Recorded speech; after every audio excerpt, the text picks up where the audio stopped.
या बिल्कुल भी ना जुड़े हों, पर साधारण जनजीवन जो है वो संगीत के बिना संभव ही नहीं है।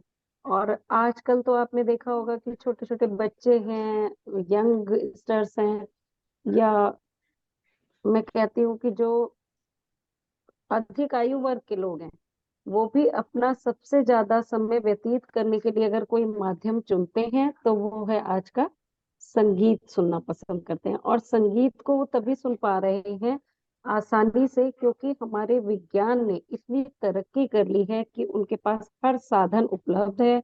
वो जैसा चाहे संगीत जिस समय चाहे तुरंत उनकी उंगलियों पे है, कुछ सेकंड्स में वो उस चीज को सुन सकते हैं। तो इसका कारण यही है कि हमारा वैज्ञानिक, जैसा कि आज का टॉपिक है अंतर्राष्ट्रीय वेबिनार का, निशा जी ने रखा है कि भारतीय संगीत के विकास और प्रचार में आधुनिक विज्ञान का प्रभाव। तो आधुनिक विज्ञान ने 20वीं शताब्दी से जो एकदम चेंजेस आना शुरू हुए हमारे जनजीवन में, वो आप जानती है कि हर क्षेत्र में आए, हर क्षेत्र में, और भारत में भी बहुत ज्यादा परिवर्तन आया हर क्षेत्र में। और संगीत के क्षेत्र में 20वीं शताब्दी से जो आया कि रिकॉर्डिंग और ये सारी चीजें आई, इलेक्ट्रॉनिक वाद्य यंत्र आए, तो धीरे धीरे हम सब बहुत ज्यादा उससे जुड़ते चले गए। वो चीजें हमारे लिए कोई स्पेशल नहीं रही। और अब आते हुए 21वीं सदी में हम हैं, 21वीं सदी के भी चरम पर हम हैं कहना चाहिए।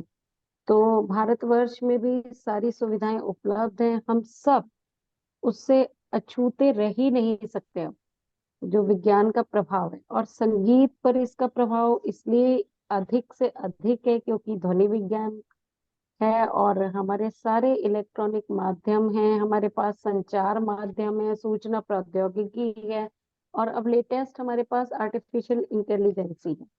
मतलब हम जो चाहें वो कर सकते हैं। और जैसा कि अभी श्रेष्ठा सर ने कहा कि हमें इसके पॉजिटिव चीजों को लेना चाहिए, निगेटिव चीजों को छोड़ना चाहिए। तो जब हम बात करते हैं, हम क्योंकि शास्त्रीय संगीत से जुड़े हुए हैं, शास्त्रीय संगीत की छात्राओं के समक्ष हम अपनी बात को रख रहे हैं, तो शास्त्रीय संगीत को थोड़ा सा ध्यान देंगे कि अगर हम इसके प्रभाव का बात करें तो प्रभाव बहुत ही दोनों तरह का हुआ है। कुछ निगेटिविटी भी है, कुछ पॉजिटिव भी चीजें हैं, लेकिन मुझे ऐसा लगता है कि पॉजिटिव ज्यादा है। अब जैसे पहले रिकॉर्डिंग की व्यवस्था नहीं थी या ग्रामोफोन नहीं था, पुराने कलाकार एक छोटी सी गोष्ठी करके उसमें अपनी कला का प्रदर्शन करते थे। लेकिन अब माइक जब से आया, तो कितने बड़े बड़े जन समूह में अपनी बात आसानी से वो गाकर अपनी बारीकियों को, अपनी कला की बारीकियों को, चाहे वो कोई गायक कलाकार हो, तबला बजाने वाला कलाकार हो, किसी भी इंस्ट्रूमेंट का कलाकार हो, तो वो अपनी कला की बारीकियों को बहुत इजीली सबको सुना सकता था। और अब 21वीं सदी आने पे आप जानते हैं कि वो माइक्रोफोन और ज्यादा विकसित हो गए हैं, बहुत बारीक से बारीक ध्वनि को वो ले लेते हैं। और उसके पश्चात हमारी रिकॉर्डिंग की जो चीजें आई धीरे धीरे, तो रिकॉर्डिंग के फलस्वरूप ही है ना कि जो हमारे पुराने कलाकारों की उस समय लोगों ने रिकॉर्डिंग की थी, आज हम इंटरनेट के माध्यम से आप देखिए कि वो बिल्कुल प्राचीन काफी पुराने समय के कलाकार थे जो दिग्गज अपनी अपनी कलाओं के, उनकी रिकॉर्डिंग अभी भी हम इसी वैज्ञानिक या आधुनिक विज्ञान के कारण ही उनकी रिकॉर्डिंग हम संरक्षित कर पाए हैं। चाहे वो पहले एक ग्रामोफोन होता था, रिकॉर्ड्स आपने देखे होंगे गोल गोल बड़े बड़े और बजते थे, हम लोग ने देखे हैं, आजकल के बच्चों ने तो शायद ना देखे हो, फोटो ही देखी होगी उसकी। फिर कैसेट्स आए, रिकॉर्ड प्लेयर आया, फिर सीडी प्लेयर आए, और अब सब चीजों का स्थान जो है हमारे स्मार्टफोन ने ले लिया, अब इसमें सब कुछ है। और उसके बाद जो सूचना क्रांति, सूचना प्रौद्योगिकी में जो एकदम कहना चाहिए मुझे विस्फोट हुआ, और इतना ज्यादा हमें उसका फायदा मिला कि हमारे पास एक स्मार्ट मोबाइल फोन है, स्मार्टफोन है, और हम उसमें सब कुछ कर सकते हैं।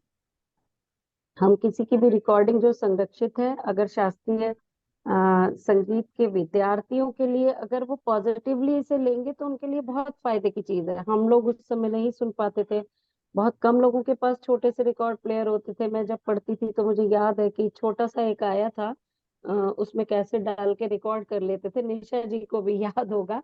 तो वो भी सबके पास उपलब्ध नहीं होता था। तो हम लोगों में से कुछ के पास होता था, तो उसमें हम कहीं कहीं प्रोग्राम में रिकॉर्ड करते थे। किसी कलाकार की प्रस्तुति को उसमें ले जाकर, या अपने गुरुओं की प्रस्तुति को उनकी अनुमति मांग कर, लेकिन उसमें भी बहुत सारा शोर आता था। उसे हम, बिजली नहीं है या सेल है, किस तरह से करना है, बहुत सारे कैसेट इकट्ठे हो जाते थे। तो उसमें, लेकिन तब भी बहुत चीजें थी। और अब वो इतना ज्यादा इजी है, सिर्फ और सिर्फ विज्ञान के और इन सब चीजों के, हमारी प्रगति के प्रभाव से। तो उसको पॉजिटिवली लें तो शास्त्रीय संगीत के विद्यार्थी तुरंत उनके टिप्स पर है कि वो जब चाहे जिस भी कलाकार को सुन सकते हैं, उसकी गायन शैली, उसकी वादन शैली की बारीकियों को समझ सकते हैं, अपना अभ्यास कर सकते हैं। शिक्षण के क्षेत्र में भी बहुत ज्यादा इसका प्रभाव आया है। हर क्षेत्र में, शिक्षण में बहुत सारे पुस्तकालय जितने हैं वो सब डिजिटल हो गए हैं। तो सारी बुक्स हैं, अगर शास्त्रीय शास्त्र के बारे में बात करें तो उसमें भी बहुत सारी चीजें हमारे पास डिजिटल हैं। बहुत सारे नोट्स हमें तुरंत गूगल करने से मिल जाते हैं, बहुत सारे लोगों के शोध पत्र, रिसर्च पेपर, सब कुछ उपलब्ध है। हम उसका प्रयोग करना चाहे, अगर एक विद्यार्थी है और उसके पास, मैं समझती हूँ कि कुछ ना हो, सिर्फ एक मोबाइल है और उसे समझ है कि मुझे क्या चीज चाहिए, तो दुनिया भर की चीजों को, वैश्वीकरण का ये दौर है, हम इस समय प्रगति के चरम पर हैं। तो वो चाहे तो कुछ भी देख सुन के, पढ़ के, अपना कार्य करके उसमें सफलता प्राप्त कर सकता है। और इसी तरह से उसके कोर्सेज, पाठ्यक्रम भी उपलब्ध हैं। और इसी प्रगति का एक नया आयाम शिक्षा के क्षेत्र में है, दूरस्थ संगीत शिक्षा, कि दूर बैठे भी कलाकार से संगीत सीख रहे हैं। बहुत सारी संस्थाएं भी इस तरह से जुड़ी हुई हैं, शिक्षण संस्थाएं भी अपने आप को अपडेट कर रही हैं लगातार, उनके सोशल मीडिया के अकाउंट्स हैं। और अब एक और नई शिक्षा नीति जो लागू हुई है, उसमें भी कहा जा रहा है कि एक संस्था दूसरी संस्था से जुड़ी रहे, जुड़ के कार्य करे। और उसका सबसे ज्यादा प्रभाव अभी श्रेष्ठा सर ने भी बताया, और शायद अशोक जी ने भी, हाँ सर ने कहा था कि सबसे ज्यादा हम कोविड से उससे फैमिलियर हो गए। हम लोग जानते थे, लेकिन हम लोग उसका प्रयोग करने से थोड़ा सा हिचकते थे। लेकिन जब कोविड का दौर आया और हम सब घरों में बंद हो गए, तो मुझे लगता है संगीतकारों ने खूब वेबिनार किए, खूब प्रोग्राम किए, खूब ऑनलाइन फेसबुक पेज, हर एक की प्रस्तुतियों को सुना। बहुत से कलाकार जो प्राचीन काल में अपनी कला को घरानेदार मानकर किसी दूसरे को सिखाना नहीं चाहते थे या रिकॉर्ड नहीं करवाते थे, एक मानसिक संकीर्णता के जरिए, हेलो। या जो भी कुछ भी पारंपरिकता को बनाए रखने के लिए भी कुछ लोग, कोविड के कार्यकाल, जो कोविड का काल था, उसमें वो सब संकीर्णताओं से निकल कर विभिन्न कलाकारों ने अपनी रिकॉर्डिंग सबके लिए सुलभ कराई, अपना ज्ञान सबके लिए सुलभ कराया। और विश्व में कहीं से भी हमने जुड़कर एक दूसरे से सीखा, और हम इस चीज से फैमिलियर हो गए। जैसे कि इसी का एक नतीजा है कि ये अंतर्राष्ट्रीय वेबिनार निशा जी करा रही हैं। नहीं तो इतना सोचते नहीं थे। एक सेमिनार आयोजित होता था, उसमें हम लोग, संस्था चाहती थी, या हम लोग चाहते थे कि हमारी संस्था कराए, लेकिन कभी कभी आर्थिक संकट होता था, उतने कलाकारों को हम बुलाना ठहराना नहीं हो पाता था। पर अब ये एक बहुत सस्ता माध्यम है कि जिससे हम बहुत सारे दूरस्थ, विदेश में बैठे हुए भी, जैसे कि नेपाल जिससे जुड़े हुए हैं, नेपाल से जुड़े हुए हैं सुरेंद्र जी। तो बच्चों में यही कहना चाहती हूँ कि हमारे पास सब कुछ है, अगर हम चाहें तो हम उसका बहुत अच्छा प्रयोग कर सकते हैं। और बाकी चीजों को रिपीट करना तो मैं उचित नहीं समझती। हमारी छात्राएं जानती हैं कि टेलीविजन है, दूरदर्शन था पहले, उस पे सीखते थे। अब बहुत सारी चीजें हैं, अब जुड़ते जा रहे हैं, रेडियो, आकाशवाणी, दूरदर्शन, ये सब था पहले। और अब हमारे पास सिर्फ कंप्यूटर है ना। पहले टेप रिकॉर्डर था, उसकी भी जरूरत नहीं है, अब हमारे पास लैपटॉप है या मोबाइल है, तो हमारी सारी चीजें कॉम्पैक्ट डिस्क, एकदम मतलब कॉम्पैक्ट है, हमारे पास सारी सुविधाएं उपलब्ध हैं। तो विज्ञान का प्रभाव संगीत के क्षेत्र में, जैसा कि सर ने बताया, कि बहुत अच्छा भी है। रिकॉर्डिंग के क्षेत्र में एकदम क्रांति आ गई। किसी भी छोटी सी वॉइस को हम किसी के भी गाने को बहुत अच्छी तरह से उसको रिकॉर्डिंग के वक्त अच्छा कर सकते हैं। अगर कहीं पे खराब हुआ है, कहीं बेसुरा हुआ है, उसको बहुत रिफाइन कर सकते हैं। अच्छा, दूसरी चीज ये भी है कि हम घर पे ही अपने आप रिकॉर्ड भी कर सकते हैं। अपनी आवाज भी रिकॉर्ड कर सकते हैं, उसके संग तबला भी रिकॉर्ड कर सकते हैं, जैसे कि आजकल कलाकार कर रहे हैं। तो अगर आप चाहें तो इसका बहुत अच्छा प्रयोग कर सकते हैं। और लेकिन साथ ही साथ कुछ चीजें हैं जो हानि भी हमें हुई है। इन सब का प्रभाव एक ये भी है कि जो हमारे भारतीय शास्त्रीय संगीत की शुद्धता है, वो कहना चाहिए कहीं ना कहीं उसका ह्रास हो रहा है और लगातार हो रहा है। इसको संकीर्णता की दृष्टि से आप मत देखिए, लेकिन जिस तरह से हम कहते हैं कि अ, हमें कुछ किसी चीज के लिए कोई दवा चाहिए होती है, जड़ी बूटियां, अभी तक हम एलोपैथी पे थे, लेकिन आपने देखा होगा जन सामान्य में एक फिर से प्रवृत्ति बढ़ रही है कि हम आयुर्वेद की तरफ लौटे। अ, उन जड़ी बूटियों को कहीं से शुद्ध लेकर हम उसका सेवन करें और तब स्वस्थ स्वास्थ्य लाभ प्राप्त करें। ये एक फिर से बढ़ रही है हमारे अंदर। तो इसी तरह से संगीत में भी जब हम बहुत ज्यादा चरम पर चले जाएंगे, विभिन्न रिकॉर्डिंग और सब चीजें, और अब घराने की वो प्योर चीजें हमारे पास नहीं रह पाएंगी, तो हम फिर वापस लौटेंगे अपनी शुद्धता के लिए। और बहुत सारे लोग हैं जो अपने रागों को उसी प्रकार से पारंपरिक तरीके से, चाहे राग हो, ताल हो, चाहे लोक संगीत हो, सुगम संगीत हो, बहुत सारे स्थानों के फोक म्यूजिक हैं, लोकगीत हैं, विभिन्न प्रकार का संगीत जो जहाँ जहाँ गाया जाता है, तो उनकी जो शुद्धता है वो बरकरार रखे हुए हैं। इंटरनेट से भी हमें फायदा हुआ है कि उनको प्रचार प्रसार बहुत मिला है। एक जो इसका ये था टॉपिक का कि प्रचार, तो मुझे लगता है कि विज्ञान का इतना प्रचार प्रसार कभी भी शायद नहीं हो पाया। आज हम छोटे से छोटे क्षेत्र के फोक म्यूजिक को जान सकते हैं घर बैठे। लेकिन एक दुष्प्रभाव ये भी हो रहा है कि हम अलग अलग चीजों को सुन सकते हैं। तो अलग अलग चीजों को सुनते सुनते सुनते सुनते हमारा जो एक बिल्कुल वो प्योर पर्टिकुलर वही पारंपरिक चीज है, उसमें अंतर आ जाता है, दूसरी चीजों का प्रभाव आ जाता है। अच्छा लगता है, वो फ्यूजन भी हो जाता है, वो अच्छा लगता है। लेकिन अगर हम कहें कि वो 100% 24 कैरेट गोल्ड शुद्ध है, तो वो नहीं है। एक प्रभाव ये भी है कि बहुत से कलाकार हैं, उन्होंने अपना गाया, अच्छा गाते हैं, और उन्होंने अपना कोई चीज यूट्यूब चैनल बनाया और वो बहुत प्रचार उसका हो गया, वायरल हो गया है, लोग उनको बहुत पसंद कर रहे हैं, जन सामान्य तो बहुत उनका नाम है, बहुत प्रसिद्धि प्राप्त कर सकते हैं। और ऐसा भी हो रहा है कि कोई बहुत अच्छा कलाकार है, लेकिन अगर वो अ, संचार माध्यम की दृष्टि से नहीं प्रसिद्ध हो पाया, तो उसको उतनी प्रसिद्धि नहीं मिल रही है। ऐसा भी हो रहा है, तो बहुत सारे नुकसान भी हो रहे हैं। और कितना भी हम कर लें, फिर भी जो एक भारतीय शास्त्रीय संगीत की एक जो सृजनात्मकता है, जो एक व्यक्ति कर सकता है अपने बौद्धिक और अपने कलात्मक अनुभव से, अपने सालों के वर्षों के अभ्यास से, वो उसका स्थान कोई भी कंप्यूटर या सॉफ्टवेयर नहीं ले सकता। लेकिन काफी हद तक अ, इस समय का विज्ञान वो सब करके दिखा रहा है, परंतु फिर भी जो हमारा विवेक है वो कंप्यूटर नहीं कर सकता।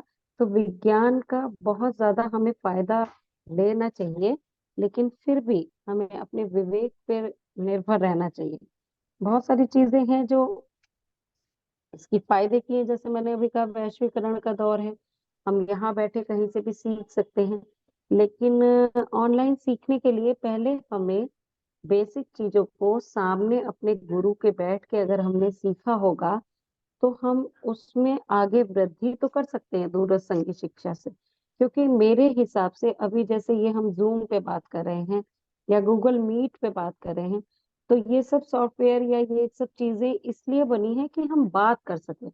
जहां तक मेरी जानकारी में है, अभी तक संगीत की एकदम बारीक आवाज को बिल्कुल क्लियरली सेम टू सेम पहुंचाने के लिए उतना अच्छा कोई माध्यम अभी नहीं है।